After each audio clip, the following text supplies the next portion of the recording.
नमस्कार, आपको मेरी तरफ से। मेरा नाम है राजन और हम बात करने वाले हैं heating effect of electric current की।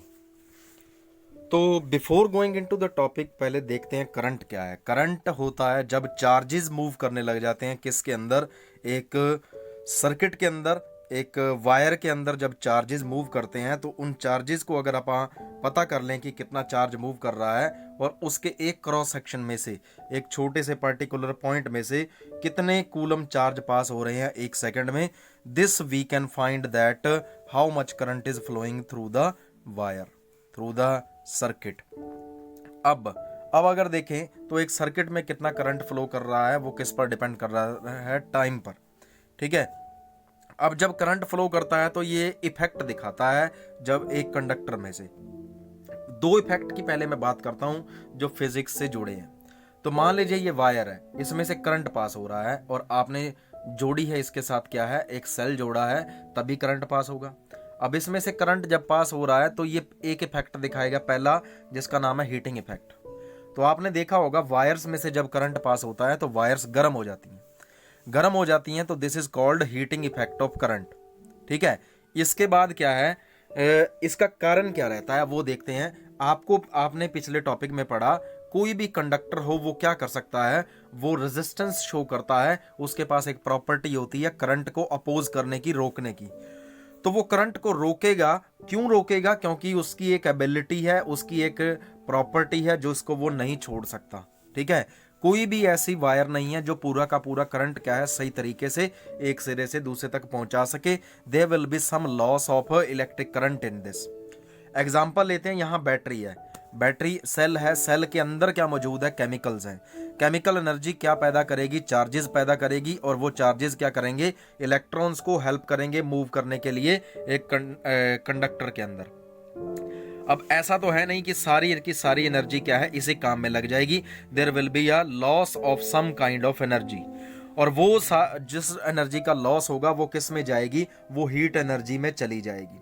ठीक है। इसी को क्या है, एनसीईआरटी बुक ने बताया है, वेयर डज दिस एनर्जी गो।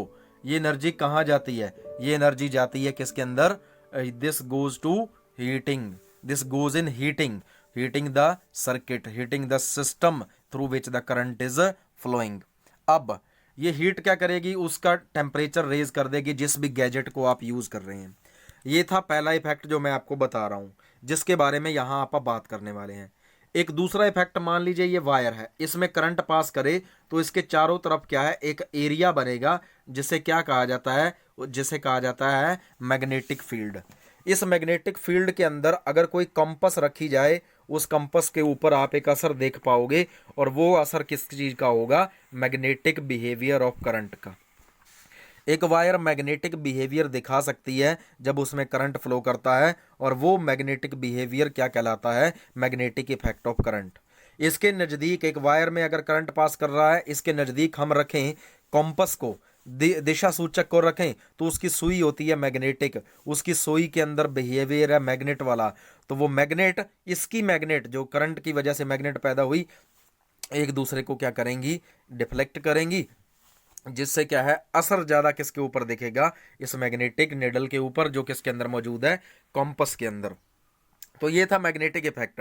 इसके साथ साथ एक और इफेक्ट होता है, that is called, we call that chemical effect. मान लीजिए हमारे पास है एक कंटेनर जिसमें क्या है, पानी है, कांच का बर्तन है, इसके अंदर क्या करो, एक वायर, एक इलेक्ट्रोड, ऐसे मान लीजिए आप इलेक्ट्रोड डुबो देते हैं, दूसरी साइड भी क्या है, एक इलेक्ट्रोड डुबो देते हैं, और एक वायर इधर लगाई, इसके साथ लगा दिया सेल या बैटरी।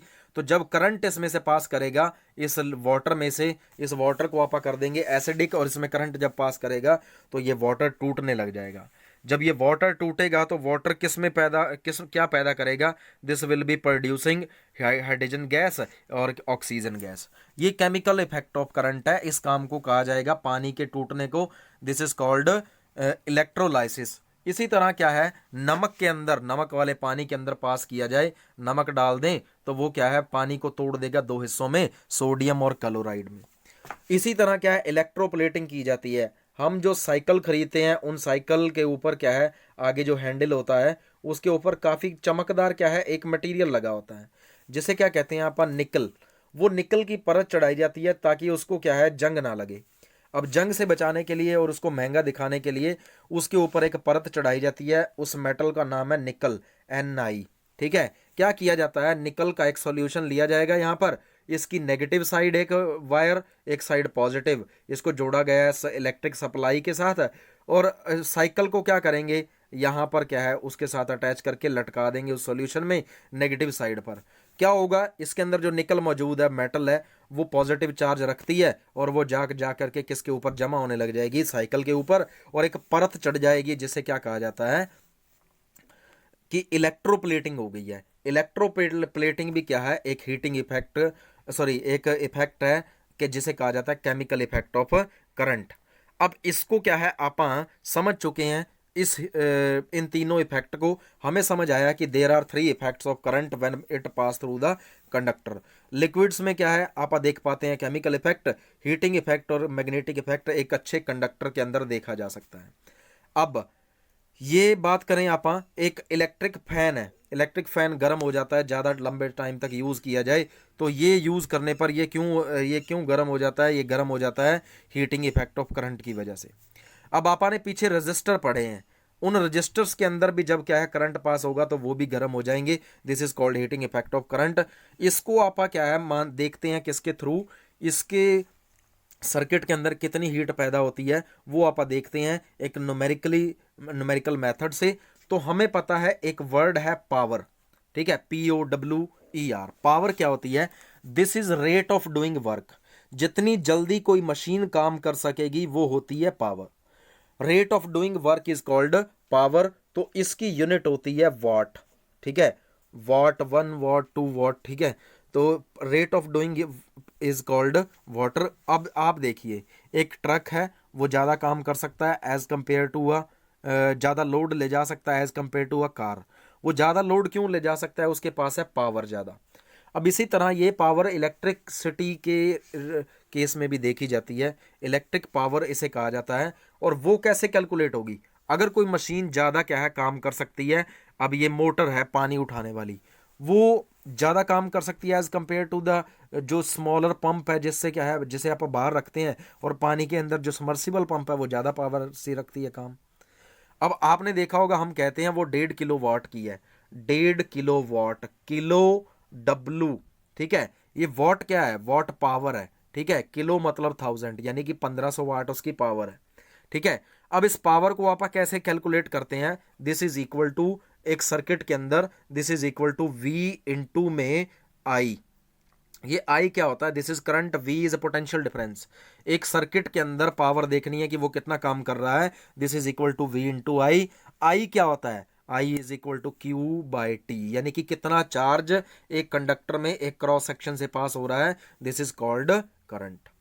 अब I/T को अगर आप देखें तो Q/T को देखें तो this is equal to I, तो हमारे पास फॉर्मूला बन जाता है P is equal to V into में I। तो यहाँ पर Q आएगा, Q/T is equal to I current होता है। अब ये पावर का कंसेप्ट आपको समझ आ गया। अब देखते हैं हीट। एक सिस्टम में जब करंट पास हो रहा है, वायर्स लगा रखी हैं, बल्ब लगा रखा है, अब चलता रहे बल्ब, वायर्स भी गर्म हो जाएंगी, बल्ब भी गर्म हो जाएगा। अब उसमें हीट कितनी पैदा हुई है वायर्स में, वो कैसे कैलकुलेट होती है, this is equal to V यानी कि potential difference multiply I multiply T।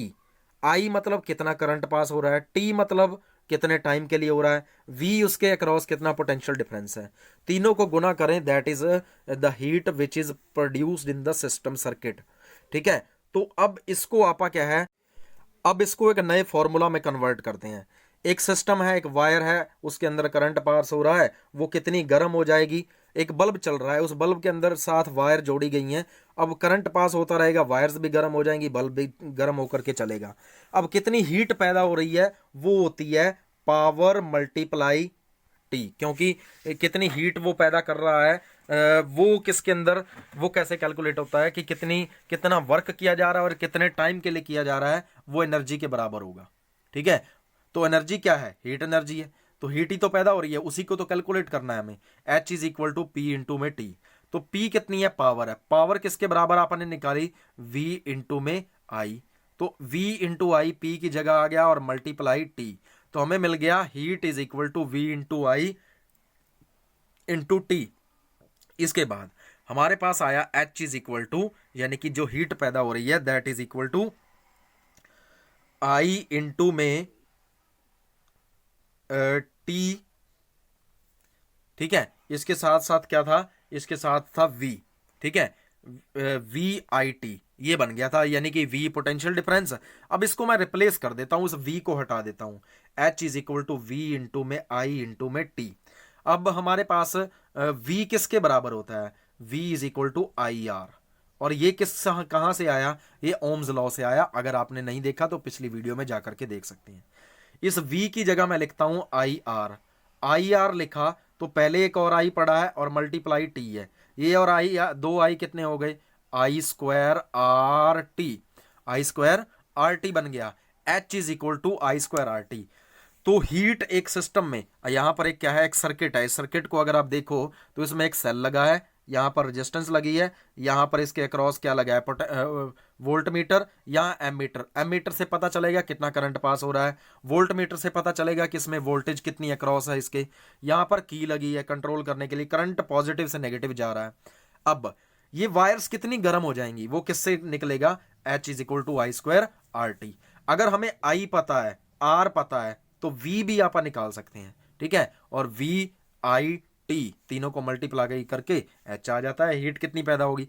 अब इस फॉर्मूला से ना तीन चीजें निकली हैं, H is equal to I square R T. इसका मतलब क्या हुआ, अगर मैं इस बराबर के निशान को हटा करके यहां पर करता हूं डायरेक्टली प्रोपोर्शनल का निशान, इन दोनों को छोड़ता हूं तो आई स्क्वायर, यानी कि इसका मतलब क्या हुआ, जैसे जैसे ये डायरेक्टली प्रोपोर्शनल हो गया, जैसे जैसे करंट बढ़ेगा वैसे वैसे क्या है, हीट भी बढ़ेगी। आप खुद सोच के देखो, एक सिस्टम है, आप कुछ भी यूज कर रहे हो, टेलीविजन है, कुछ भी है, उसको पहले आप 2 एम्पियर करंट दे रहे थे, अब उसको 5 दोगे, फिर 7 दोगे, तो क्या वो गर्म ज्यादा होगा कि नहीं होगा, गर्म हो जाएगा वो। तो हीट उसमें ज्यादा पैदा हो रही है जब क्या है, उसके अंदर करंट ज्यादा पास किया जा रहा है। तो पहली बात तो हमने ये सीख ली। तो अगर आपको ये अच्छा लग रहा है तो आप इसको लाइक करें, क्योंकि वीडियो बनाने में बहुत ज्यादा टाइम लगता है, बहुत ज्यादा एनर्जी लगती है। ठीक है, इसके साथ साथ जो हीट है this is directly proportional to the resistance.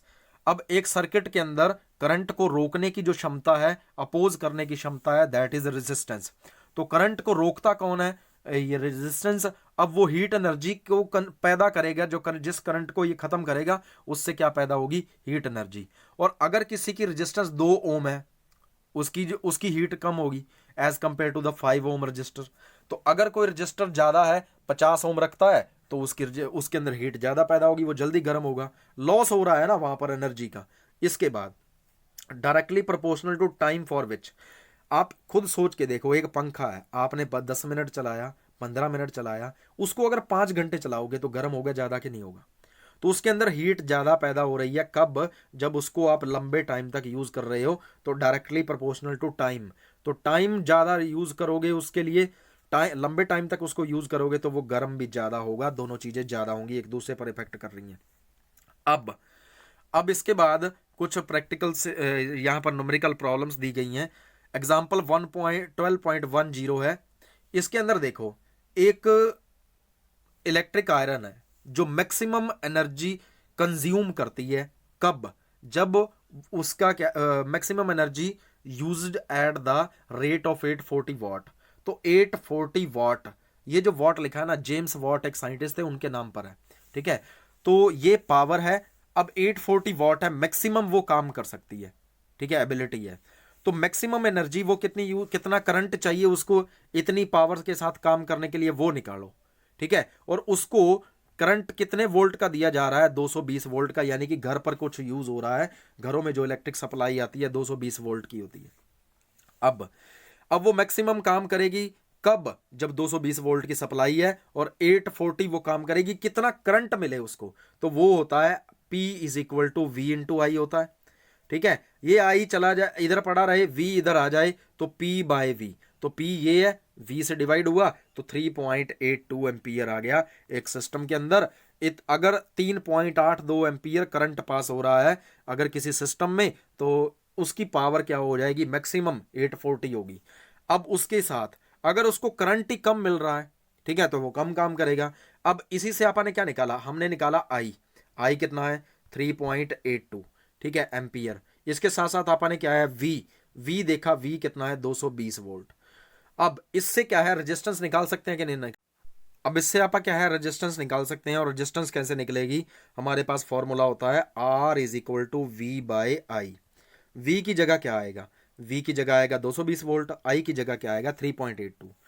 तो V की जगह 220 और 3.82 आया तो 57.60 आया, ठीक है, 57.60 ओम आ गया किसमें, उसमें रेजिस्टेंस आ गई, ठीक है। इस पर क्या है वो मैक्सिमम काम कर सकेगी। उसके बाद heating at minimum rate, minimum rate पर कब होगी हीटिंग, जब क्या है करंट कितना पास हो रहा हो 1.64 कैसे आया, V यानी कि जो पावर है P बाय इसके नीचे क्या है, इसके नीचे आए वोल्टेज और यहाँ क्या होगा आई, तो यहाँ 220 से डिवाइड होगा तो इतना करंट फ्लो हो रहा है तो वो मिनिमम काम कर पाएगी।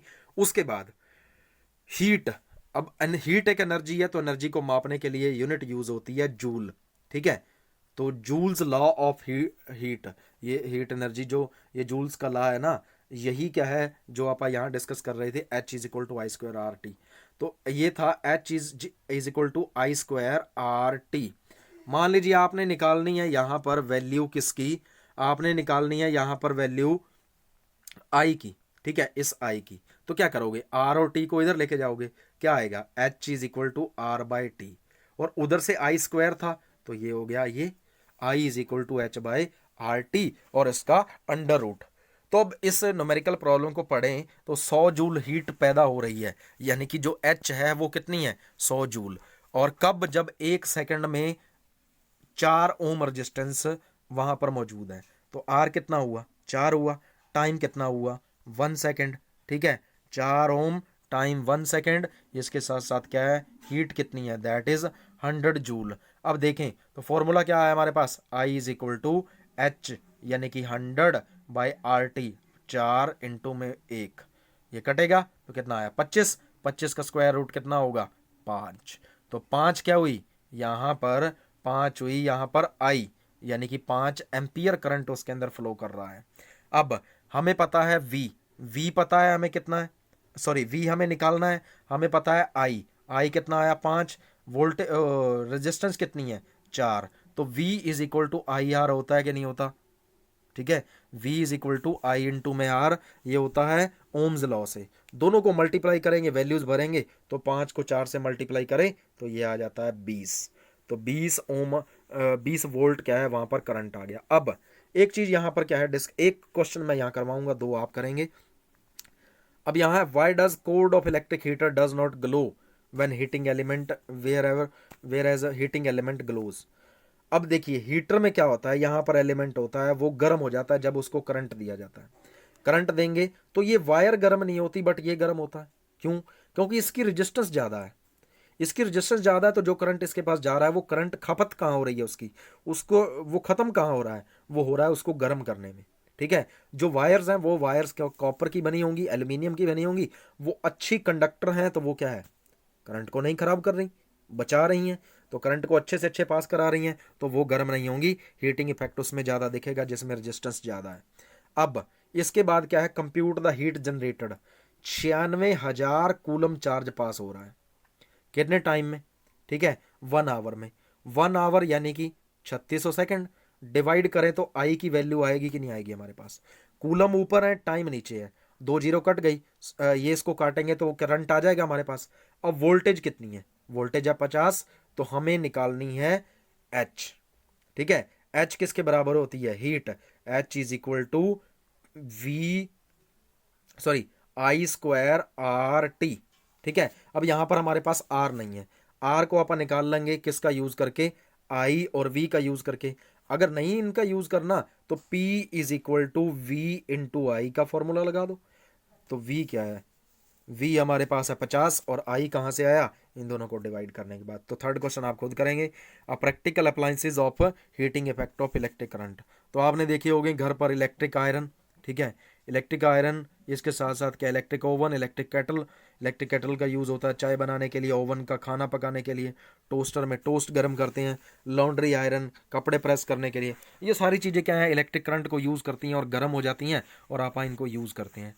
अब ये कौन सा इफेक्ट है, this is the effect of electric current in which the current is use to produce heat. तो वहां पर उसके अंदर क्या यूज होते हैं, एलिमेंट्स। वो एलिमेंट किसके बने होते हैं, ऐसी मेटल के बने होते हैं या ऐसे ऐसे मटेरियल्स के बने होते हैं जिनका मेल्टिंग पॉइंट बहुत ज़्यादा होता है। अब मेल्टिंग पॉइंट क्या होता है, जिस टेम्परेचर पर कोई चीज़ पिघल जाती है वो मेल्टिंग पॉइंट होता है। मान लीजिए किसी का टेम्परेचर 500 डिग्री हो गया और वो पिघल जाए तो 500 उसका मेल्टिंग पॉइंट है। तो एक बल्ब के अंदर अगर देखो तो एक बल्ब के अंदर मेटल यूज़ की जाती है जिसका नाम होता है टंगस्टन, जिसका सिंबल होता है डब्लू। ठीक है, एक बल्ब के अंदर क्या है, बल्ब के अंदर ये होता है कांच वाला हिस्सा, यहाँ पर यहाँ पर बीच में फिलामेंट होता है और इसका एक टर्मिनल इधर लग जाता है, वायर एक इधर लग जाती है। अब ये गर्म हो जाता है, गर्म क्यों होता है, हीटिंग इफेक्ट ऑफ करंट की वजह से। इसका टेम्परेचर मेल्टिंग पॉइंट है 3380। तो जब तक ये 3380 डिग्री अपना टेम्परेचर नहीं कर लेता ये पिघलेगा नहीं, तो बल्ब चलता रहता है। बल्ब के अंदर गैस भर दी जाती है आर्गन। आर्गन का सिंबल होता है AR। आप मुझे क्यों कमेंट सेक्शन में बताएंगे कौन सी गैस का नाम बताया मैंने, बल्ब में भरी जाती है, और इसका इसका सिंबल भी बताएंगे। ठीक है, इसके बाद क्या है, होगा क्या, करंट जाएगा, करंट क्या है, टंगस्टन को मिलेगा, टंगस्टन फिलामेंट का गर्म हो जाएगा। गर्म होने से क्या होगा, ये क्या है, हीट पैदा करेगा। हीट से क्या होगा, लाइट पैदा होगी, ग्लो करने लग जाएगा। तो वो लाइट क्या है, हम आप बल्ब से क्या है बाहर ले लेते हैं। अब इसके बाद कॉमन एप्लीकेशन जो जूल्स की हीटिंग का लॉ है जो आपने देखा वो है फ्यूज़। तो आपने घरों पर फ्यूज़ देखे होंगे ऐसे इस शेप के, इनके बीच में पतली सी वायर लगाई होती है।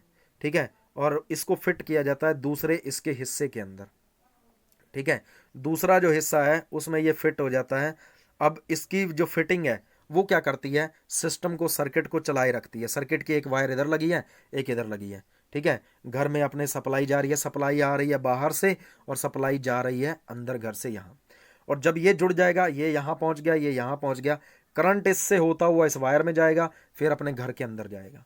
अब मान लीजिए पीछे से आ रहा है करंट 220 वोल्ट का, अचानक से हो गया ये 400 वोल्ट। क्या होगा, एकदम से वोल्टेज बढ़ गई तो करंट फ्लो बढ़ेगा, करंट फ्लो बढ़ेगा तो हीट बढ़ेगी। अब हीट क्या करेगी, हीट इस पतली सी वायर को, जिसे हम कहते हैं फ्यूज, इसको जला देगी। इसको जला देगी तो करंट इधर से तो आ रहा है, फ्यूज में पहुंच रहा है, बट यहाँ कट गया है कनेक्शन, आगे नहीं जा रहा। तो आगे जो भी टेलीविज़न, रेडियो जो भी आपको चला रहे थे वो बच जाता है। ठीक है, तो ये फ्यूज चूज किए जाते हैं रेटिंग के अकॉर्डिंग। इसके अंदर मान लीजिए हम सोच लेते हैं कि इसके अंदर 2 एम्पियर से करंट ज़्यादा पास नहीं होना चाहिए, तो यहाँ पर क्या है, जैसे ही 2 एम्पियर करंट होगा ये क्या है, अपने क्या है वर्किंग छोड़ देगा और ये जब मेल्ट हो जाएगा तो पूरा का पूरा सर्किट क्या है रुक जाएगा। तो this is called the rating. तो जो बहुत सारी चीज़ों के अंदर क्या है, अंदर ही लगे होते हैं फ्यूज़, तो इन्वर्टर के अंदर लगे होते हैं रेड कलर के। इसके साथ साथ क्या, जो टेलीविज़न वगैरह हैं उनको बचाने के लिए भी होता है। अब जो बड़ी डिवाइसेस हैं, जो महंगी डिवाइसेस हैं, उनमें इसको लगाया जाता है ताकि क्या है, ज़्यादा करंट आते ही क्या वो उड़ जाएंगी। ठीक है, उसकी रेटिंग कैसे डिफाइन होती है, 2 एम्पियर, 3 एम्पियर, इस तरह। अब मान लीजिए 5 एम्पियर है किसी की रेटिंग, तो उसमें 5 एम्पियर करंट जाते ही वो फ्यूज़ उड़ जाएगा। अब यहाँ पर लिखा है कि ये जो है एक इलेक्ट्रिक आयरन है, उसकी पावर कितनी है, 1 किलोवाट है। 1 किलोवाट यानी कि किलो मतलब 1000, तो 1000 वाट उसकी पावर है। ठीक है, तो दिस इज P। अब हमने देखना है कि उसमें करंट कितना पास होगा, I is equal to P/V। V घर पर करंट कितना आता है, 220 वोल्ट। ठीक है, वोल्टेज के साथ इसको कट करेगा, 4.54 आ गया। तो 4.54 करंट्स के साथ तो वो बड़ी अच्छी तरीके से काम करेगी। इससे ज़्यादा करंट हुआ वो जल जाएगी। तो उसको बचाने के लिए उसमें एक फ्यूज़ लगा देंगे। वो फ्यूज़ कितने एम्पियर का होगा, 5 एम्पियर का। 5 एम्पियर करंट पहुंचेगा तो वो क्या है, चलता रहेगा। 5 एम्पियर से ज़्यादा हुआ, फ्यूज़ जल जाएगा और जो इलेक्ट्रिक आयरन है वो हमारी बच जाएगी। तो इसमें हमने क्या सीखा, करंट क्या है, करंट किस तरह हीट पैदा करता है, हीटिंग इफेक्ट ऑफ करंट 3 सीखे हैं। तीनों के नाम आप मुझे कमेंट सेक्शन में बताएंगे। Thank you, have a better day, better life ahead.